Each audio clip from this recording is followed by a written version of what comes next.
మహబూబాబాద్ జిల్లా బయ్యారం మండలం నామలపాడు Eklavya model residential పాఠశాలలో పురుగుల అన్నం, నీళ్ల చారు, అన్నంలో రాళ్లు, కనీస అవసరాలు తీర్చుకోవడానికి లేని నీళ్లు, కంపు కొడుతున్న మరుగుదొడ్లు, వెలగని లైట్లు, తిరగని ఫ్యాన్లు, నీళ్లు లేక 2-3 రోజులకోసారి స్నానం చేస్తున్న విద్యార్థులు. ఈ అన్నం తింటే కడుపు నొప్పి వస్తుందని, అందుకే తమను ఇక్కడ నుండి తీసుకెళ్లండని తల్లిదండ్రులతో బాధలు చెప్పుకుంటున్న పిల్లలు. పిల్లల దీనస్థితిని చూసి తల్లడిల్లిన తల్లిదండ్రులు.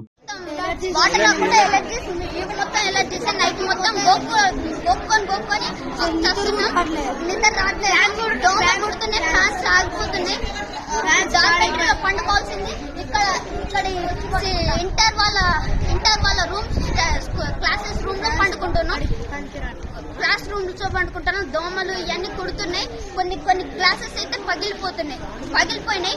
దాంట్లో నుంచి ఈగలు, దోమలన్నీ వస్తున్నాయి. కరెంట్ కూడా మధ్య నైట్ లో పోతుంది. నగరం గార్ల మండలం.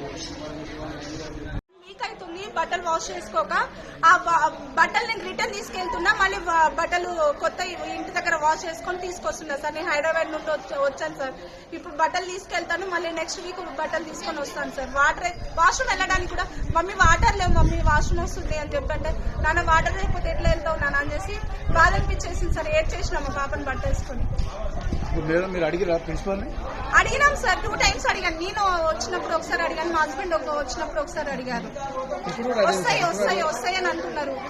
ఇక్కడ అడిగితే ఆర్సీఓ సార్ కి కంప్లైంట్ ఇచ్చాము, మా చేతులు ఏం లేదు, ఆర్సీఓ సార్ కంప్లైంట్ ఇచ్చామని చెప్తే ఆర్సీఓ సార్ కూడా 1 week